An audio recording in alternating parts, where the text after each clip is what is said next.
ఈ భూమి మీద మీరు పుట్టక ముందు మీ ఆత్మ ఒకటి కాదు, రెండు కాదు, కొన్ని గర్భాలను తిరస్కరించిందని తెలుసా? కొన్ని గర్భాలు మధ్యలోనే ఫెయిల్యూర్ అవుతూ ఉంటాయి. ఎందుకో తెలుసా?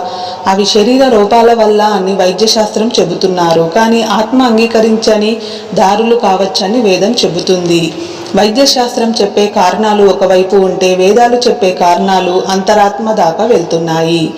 ఆత్మ తన కార్యానికి తగిన జీవితం ఉందో లేదో పరిశీలిస్తుంది. ఉంటేనే ఆ గర్భాన్ని అంగీకరిస్తుందని, లేదంటే వెనక్కి వెళ్ళిపోతుందని.